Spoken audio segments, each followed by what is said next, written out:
UFC Fight Night, Dern versus Hill, full card predictions. Starting at the bottom, working our way to the top.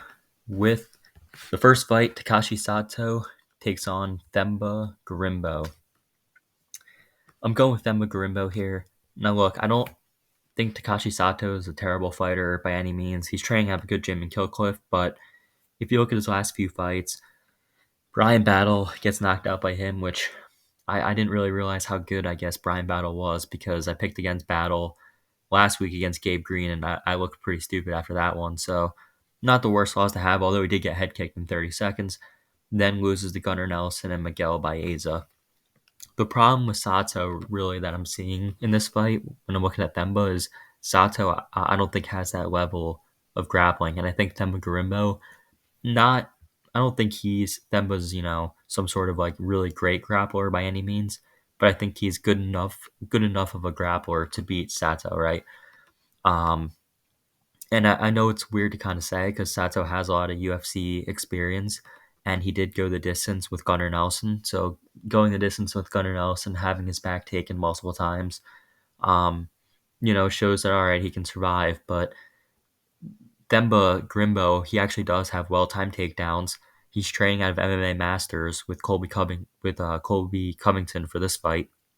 So I think that'll help him tremendously, right? Training with someone like Colby that has a high wrestling pace, similar to Grimbo. I'm not saying Grimbo has the same pace or anything, but I think training with Colby will definitely help Grimbo out in this spot. His last fight, he did lose to AJ Fletcher, but I mean, AJ Fletcher is not bad. And he did have some early grappling success, but Fletcher landed an elbow. Grimbo seemed to be shaken by it a little bit, dropped down, looked for a takedown, and Fletcher submitted him. I don't really think Sato is really a huge submission threat in this case, so my pick is going to be Themba Gorimbo. Next fight of the night, not going to spend too much time here. Victoria Leonardo versus Natalia Silva. The pick here is very obvious, Natalia Silva.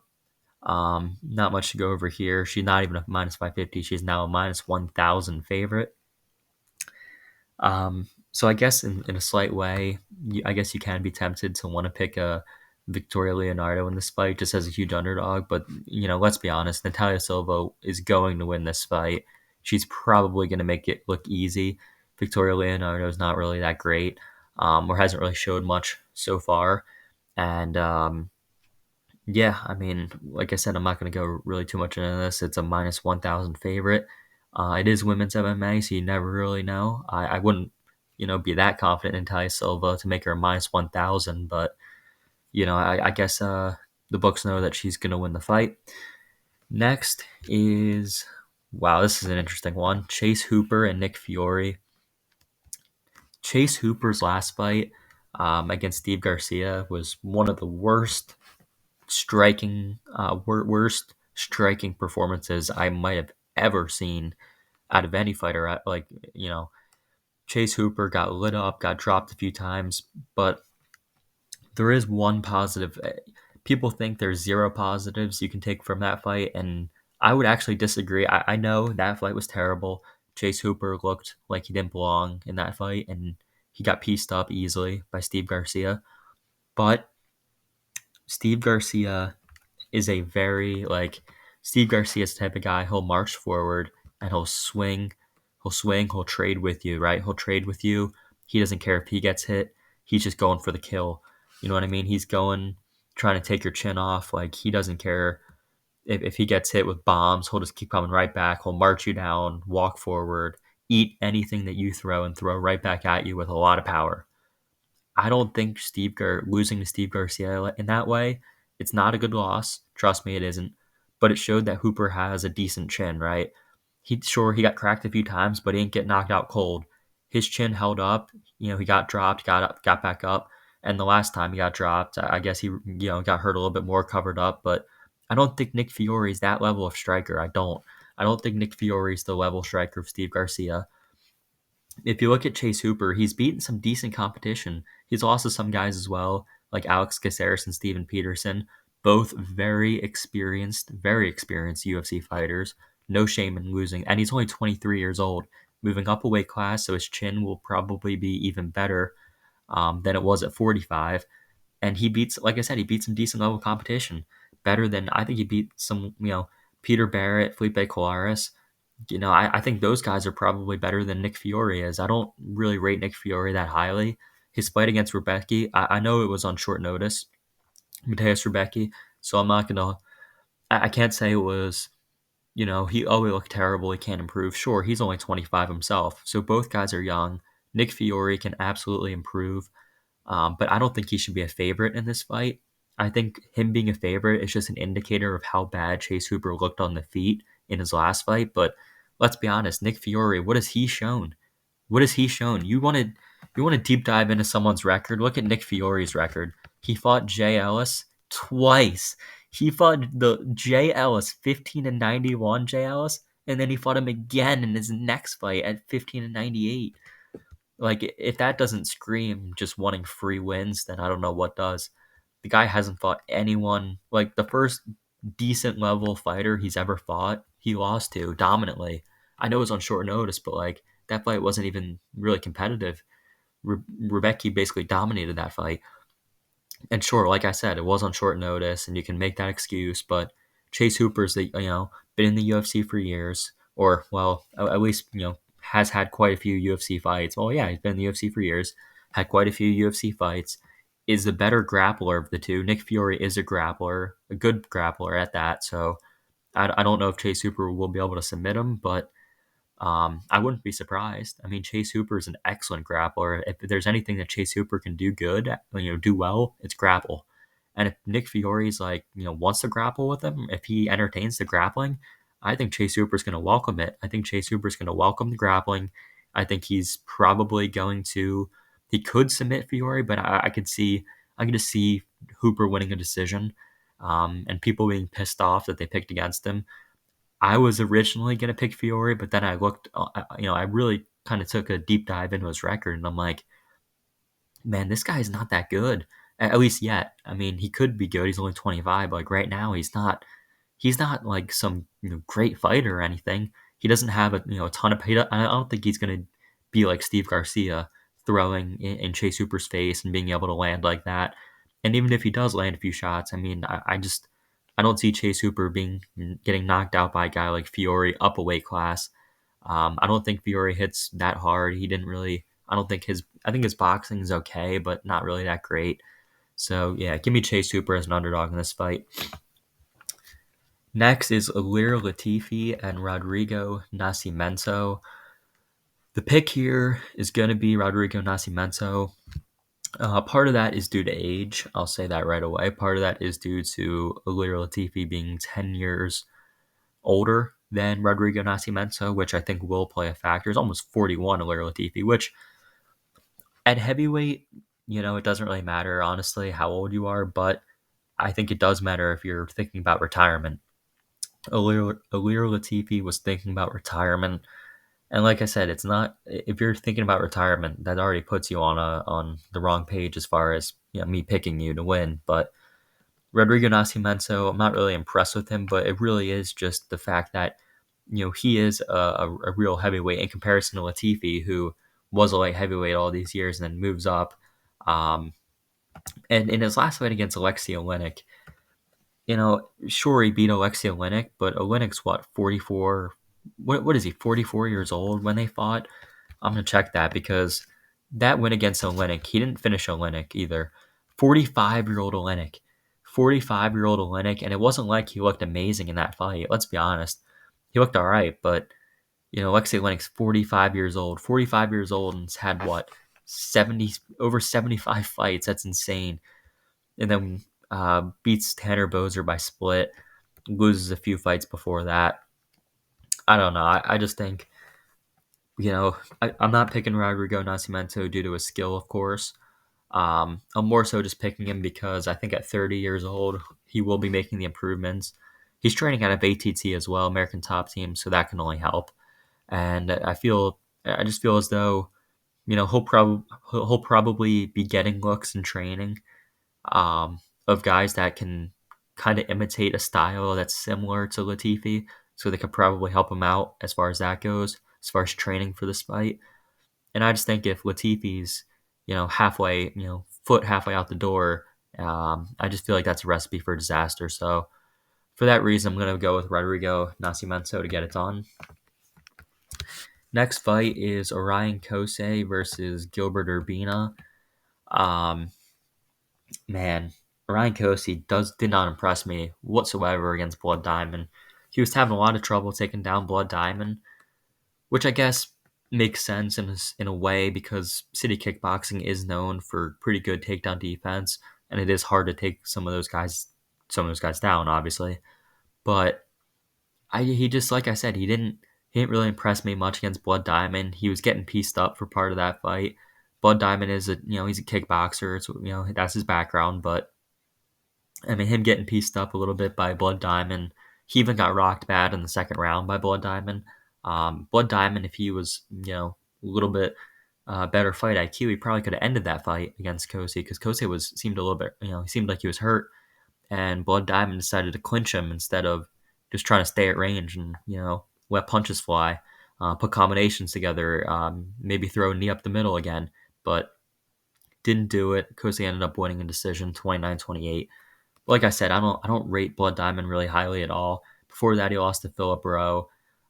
Those were his two UFC fights. Obviously, wins in the Contender Series to get into the UFC.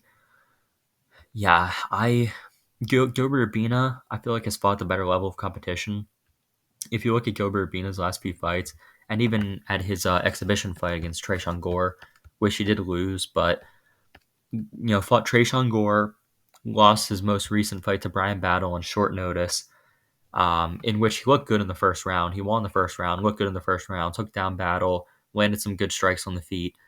And then his other loss was against Sean Brady, who, I mean, it's Sean Brady. What do you expect? A guy like Sean Brady is beaten pretty much anyone that's not, anyone that doesn't have that level of takedown defense or grappling. Sean Brady's going to beat. So ultimately, I don't think I think Gilbert Urbina as an underdog in this fight is wrong. Although he has been out for a while, Gilbert Urbina has been out for a year and a half, so there is a little bit of concern there. But they're both young guys. I feel like Gilbert Urbina taking time off isn't going to hurt him too much. And I just feel like he can beat a guy like Orion Kosei, who didn't really impress me whatsoever in his last fight against Blood Diamond. So give me Gilbert Urbina to get this one done. Moving on is Karolina Kowalkiewicz and Vanessa Demopoulos. I didn't look too much into this fight, in all honesty. Um, Vanessa Demopoulos is training out of Elevation, so that I do believe will be good for her. I think if she wrestles, she can win this fight, and as an underdog, I think she's a decent underdog pick here because looking at Karolina Kowalkiewicz, beats Silvana Gomez Juarez, Felice Herrig, loses her last three before that to Alexa Grasso, who's a champ, so can't really say much there. But Anya Jonan, who's very good as well, and then loses to Jessica Penne by armbar, which was a year and 9 months ago, right? And Jessica Penne, although being a good grappler, I mean, she was, 38 at the time. Karolina Kowalkiewicz is also getting up there in age. I think that's something that should be looked at here. Neither woman is really young in the fight game, but Kowalkiewicz is even older than Vanessa Demopoulos is. And I just don't really see why Vanessa Demopoulos is the underdog. I think she's going to have good cardio. I think she'll be able to push the wrestling pace and just win in the grappling exchanges. So for that reason, I'll pick Vanessa Demopoulos. Also, as I always say, when you're talking about women's MMA, and if you think it's going to be a close fight or you think it's going to be a competitive fight, just take the underdog because even if you're wrong, if it's a close fight, it's a close fight, and I'd rather take the underdog in a close fight than the minus 150 favorite. So for that, give me Vanessa Demopoulos.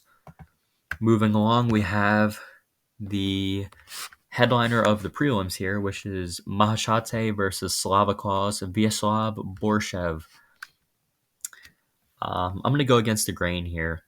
I'm going to go against the grain. A lot of people are picking Slavaklaus Vyacheslav Borshev to win. I'm not going to though. I'm not going to. I'm not going to pick Slava Claus. I'm going with Machate. Uh, and I know Machate, he lost his last fight to Rafa Garcia, who Rafa Garcia is good, man. Rafa Garcia is good. He can mix in wrestling. He can strike well. Like Rafa Garcia is a pretty solid all around type of fighter. He does what he has to do to get wins. Um, and he's another guy training at Team Elevation, so he's getting good looks in sparring and stuff like that. So not a bad loss to have on his record at all. And if you look on the other side, Slava Claus loses to Mike Davis and Mark Diakase. Both those guys implemented wrestling to beat him. Mark Diakase isn't a wrestler though. That's something that you have to, people got to understand about this. Mark Diakase is not a wrestler. Not a wrestler. Kind of started becoming a wrestler a few fights ago, and just like decided that that's what he's going to do. He's just going to wrestle from now on. I guess because he out wrestled Slavikov easily for 3 rounds. But Slavikov, I'll say one thing about him: he does get back up a lot. He's not a guy that's for a kickboxer, he's not a guy that's just going to give up on himself. He does always try to get up. Um, but Mahashate is a lot bigger. I feel like Mahashate is stronger. I feel like he has power on the feet himself. Slavikov does rip really good body shots, hunts the liver down. That left hook to the liver is nasty.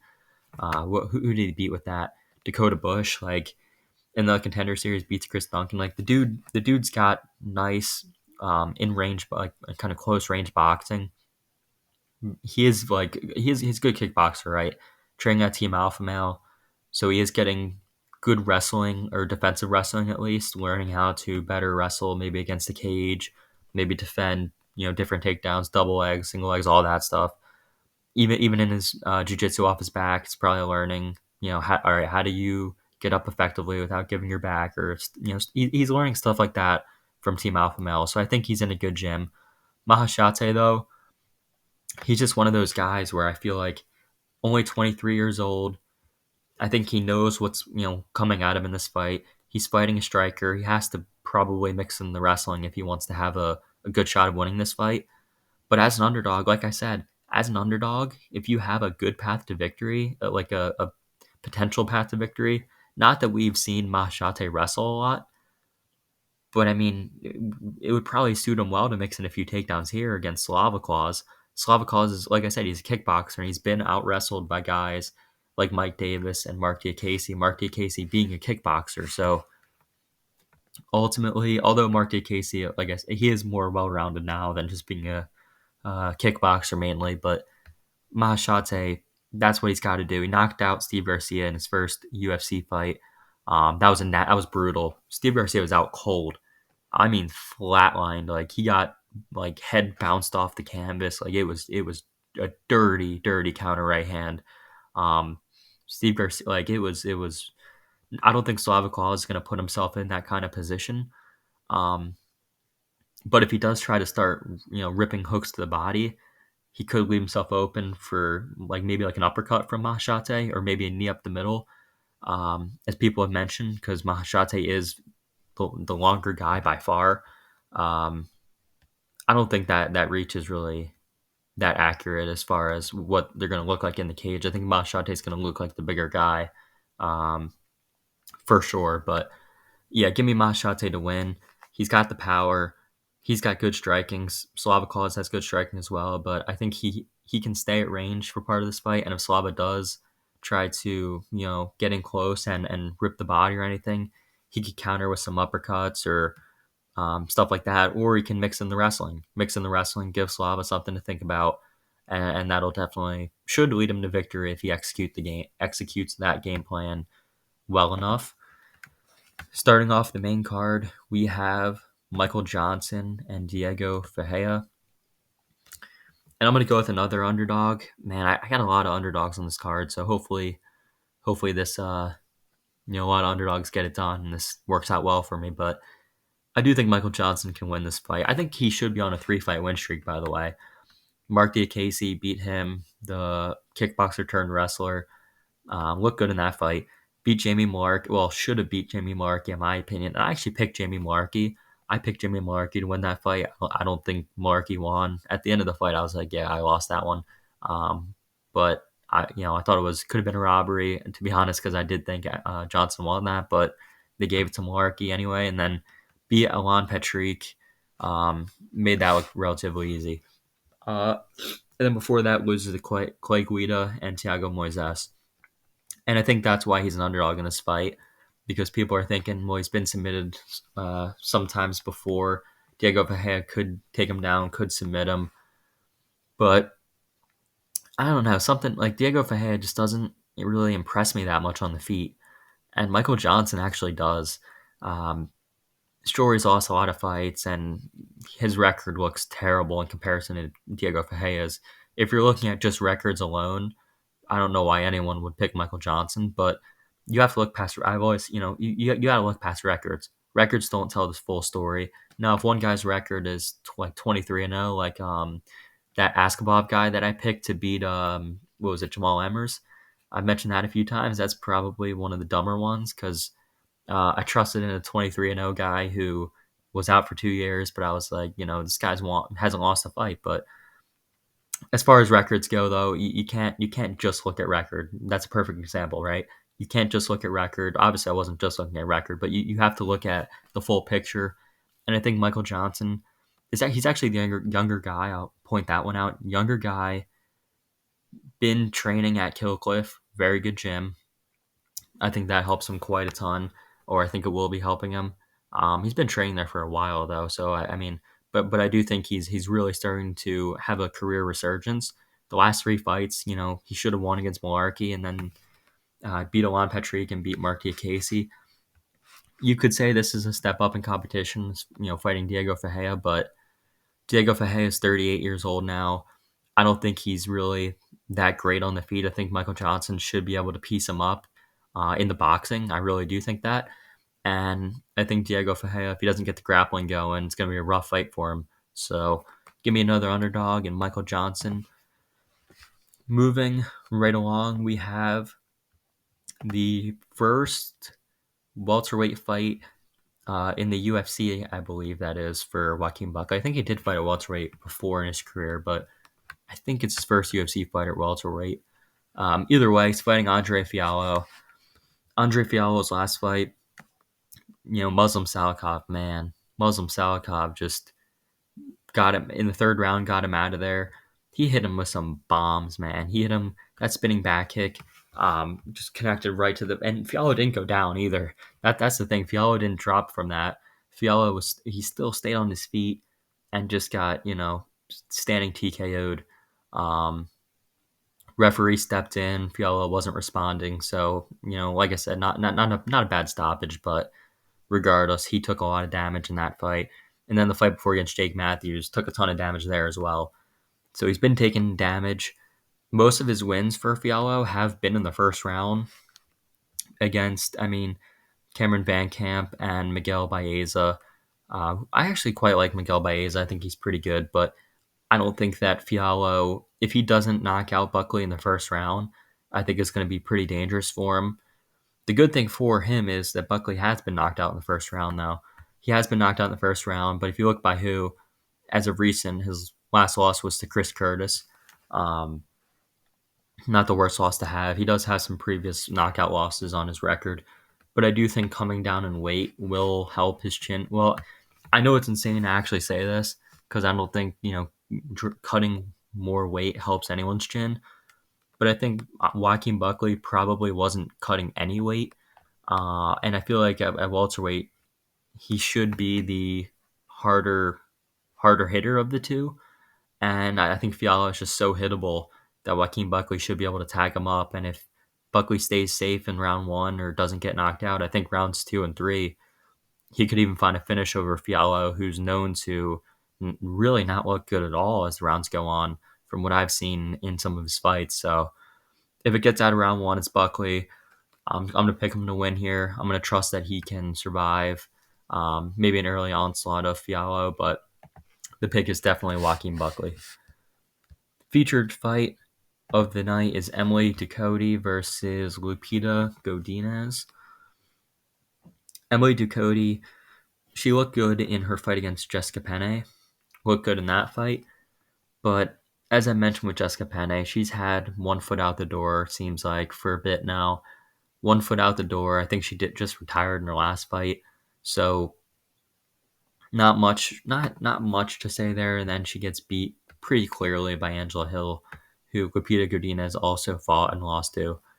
But Lupita Godinez in this fight, taking this on short notice, this could be one of those close split decision types. So you would think I would take Ducote to win, but I actually think Lupita Godinez has a skill set to win. She can wrestle, but she doesn't really use it, which is weird because she has the ability, but for some reason she likes to strike, and I think that can actually serve her pretty well in this fight. I like I said, I don't rate Ducote that highly. Neither do I Godinez, but I think Godinez is a little bit better at this point than Ducote. Um, Whoopi's very active. She's always been very active in the UFC. I mean, if just look through her fights. I mean, she's had what 5 fights, maybe 6 fights in the last 2 years or something like that. So very active. Lupita Godinez. She can wrestle. Her striking's improving. She's fought a lot more UFC competition, although she did lose to Lana Carolina, which isn't really a good loss to have on your record. But both of them lost to Angela Hill, Ducote. Just like I said, I think this is a winnable fight for Lupita Godinez. I think that's why she took it on short notice. Her team must have thought, there's a path to victory here. You can get this done. So I'm going to go with Lupita Godinez to get a win. I'll say it's a competitive fight, though. I'll say Ducote takes maybe one of the rounds, 29-28 to Godinez. Next up is Edmund Shabazian taking on Anthony Fluffy Hernandez. The line's actually close on this fight a lot. I don't know what, did Hernandez, is there like an injury he's dealing with that people figured out? Um, is something going on in the camp of Hernandez? Like, what is going on with Hernandez? Because it says here minus 315 for Hernandez. The line is down to like minus 190 on Hernandez. So it's a lot of people have put or a lot of money, I should say. A lot of money's come in on Edmund Shabazian. So do with that information what you will. I'm still gonna stick with my gut reaction that's telling me that Anthony Hernandez is gonna win this fight. And the reason I think he's gonna win this fight is because he is by far has better cardio. He can push a pace. And it's a draining pace. I think Shabazian's in big trouble if he doesn't, win this fight early. I think the longer this fight goes, the more Hernandez is going to take over. He submitted Rodolfo Vieira. Where was that? Yeah, he submitted Rodolfo Vieira. The dude submitted Rodolfo Vieira because Rodolfo Vieira was completely gassed. He pushed a really just like I said, draining pace on him and submitted him. Submitted Rodolfo Vieira. Like, that's extremely impressive. He's known that what Anthony Hernandez does, he's known to just break guys, right? Just break him down over 3 rounds or possibly find the finish, if he can find it. But if not, just relentless pace, 3 rounds. A little bit similar to Colby Covington, not exactly, but and then you got Edmund Shabazian, who's known to gas out, has been submitted before, who's a good fighter, but training out of Extreme Couture. But like I said, it's just beat Dalton Lingambula. Dalton Lingambula is not really that good. Lost his last 3 before that to Nasruddin Amavov. I want to see what round he lost that fight in, just for reference here. Loses a decision to Jack Hermanson, gets ground and pounded by Derek Brunson in the third. Nasruddin Amavov's second round crucifix loss. I don't know. Like, when I'm looking at it, I'm just like, this could be a nightmare. This could be an absolute nightmare for Shabazian. They're giving him a tough match. If he doesn't, like I said, if he doesn't win in the first round, it's one of those. If he doesn't win in the first round, it's going to be really, really tough for him to win because Hernandez is going to be shooting over and over, looking to get takedowns. And it's going to be, like I said, it's just going to be a tough pace to keep up with. And I think Hernandez knows that. I think Shabazian probably knows that he's got to you know, put the damage on Hernandez early. So the pick for me is Fluffy Hernandez to have the better cardio and push the pace and break Edmund Shabazian probably in one of the later round, or maybe round three, I'll say. And the main event of the evening here is Mackenzie Dern and Angela Hill. I'm picking Mackenzie Dern. Angela Hill is, uh, you know, she's a good striker. She is. I mean, she throws a lot of volume on the feet. So I think on the feet, it'll be Angela Hill winning the fight. But I just think it's Mackenzie Dern. She's 30. Angela Hill's 38. I know age isn't always the leading fact. Like in women's MMA or in really heavyweight men's MMA, it's not age doesn't always make a huge difference. If someone's 38 versus 30 or something like that, but in this fight, I feel like it will a little bit. Angela Hill does have a lot of UFC experience. She's had a lot of fights, but she's 50-50 in the UFC. Like by definition, she's almost by definition, she's a 50-50 fighter. And she just, there's something about like Angela Hill, she just, a lot of her fights are close. She's been submitted before, twice, um, which is not good when you're fighting Mackenzie Dern, who Mackenzie Dern is very, very good at jiu-jitsu. And if she gets Angela Hill down, it's going to be Angela Hill's going to be in a very bad spot. And I think she has to be improving her wrestling at least a little bit. Her takedowns, or I guess her, like however she gets the fight to the mat, is not very good. Usually she's not very good at, wrestling, as most really high level jiu-jitsu people, or at least some high level jiu-jitsu people, they can't wrestle like Chrome Gracie, like what was it, 2 weeks ago? Just terrible. Just absolutely terrible. No wrestling at all. Didn't even try to shoot on Jourdain. He was pulling guard left and right. Um, but at least Mackenzie Dern, she's a little bit different.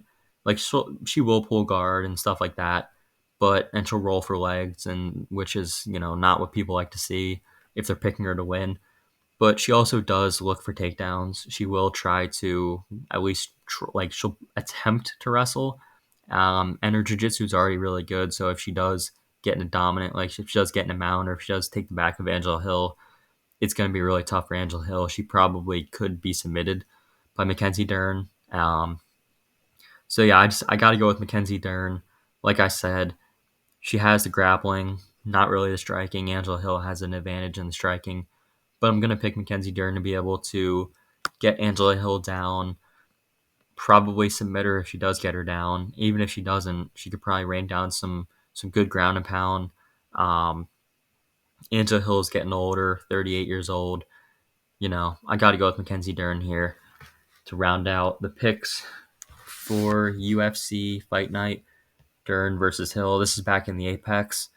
And I think next week there are no fights. So I think after this we'll have to wait 2 weeks until the next card. Decent card though, some pretty solid fights on here, pretty entertaining ones. But anyways, thank you guys very much for watching, and peace out.